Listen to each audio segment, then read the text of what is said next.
नमस्कार, आपके साथ मैं हूं दीपिका। सलमान खान ने अंकिता और विकी के इशू में बात की, जहां पर अंकिता ने अपनी प्रॉब्लम को डिस्कस किया और ये बताया कि वो अपने पति को खो रही है। ऐसे में उनके मन में इनसिक्योरिटीज भी आ रही हैं और उन्हें विकी से डर लगता है। कई बार वो नील को जैसे बचाना चाह रही थी, लेकिन वो नहीं कर पाई क्योंकि विकी का इंटरफेयर रहता है और गेम में तो स्पेशली रहता है। तो विकी अंकिता को चला रहे हैं, अंकिता चल रही है और अंकिता को सिर्फ विकी से प्यार चाहिए, जो विकी देना भी नहीं चाहते हैं। ऐसे में सलमान खान ने विकी से ये पूछा, क्या प्यार सिर्फ तुमने दिया है, सामने से कुछ नहीं मिला तुम्हें? तो ये फटकार लगना विकी को बहुत जरूरी था। लेकिन इसके बाद क्या हुआ? क्या इसके बाद दोनों के बीच सब कुछ सुलझ गया?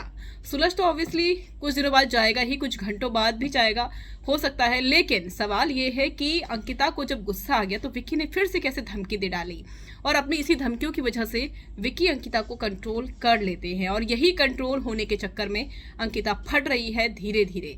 क्योंकि अगर आप किसी इंसान को एक हद तक कंट्रोल कर सकते हैं, उससे ज़्यादा करते हैं, तो धीरे धीरे गुस्सा जमा होता रहता है और वो फट जाता है।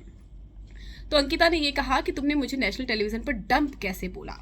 ये बहुत बड़ी चीज़ है, क्योंकि अंकिता एक लीड एक्ट्रेस रही है यार, बहुत सालों तक काम किया है और एक पर्सनैलिटी है, लोग फॉलो करते हैं।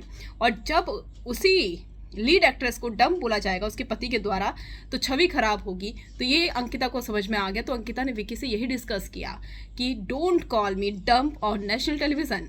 इस पर विकी ने कहा कि तू मेरी बात नहीं सुनती है, तू भी बहुत कुछ बोलती है, और अगर इसी टोन में बात करेगी तो मैं तेरे से पूरे शो में ही बात नहीं करूंगा, यानी कि इन 4 महीनों में तुझसे बात ही नहीं करूंगा। तो लीजिए, अगर अंकिता एक चीज़ बोल रही है कि डोंट कॉल मी डंप, तो विकी ने एक और जो है वो कदम बढ़ा दिया, मैं तुझसे बात ही नहीं करूंगा। और यहाँ पर अंकिता को बोलना चाहिए था, यार मत कर बात, मैं मरी थोड़ा ना जा रही हूँ तेरे लिए।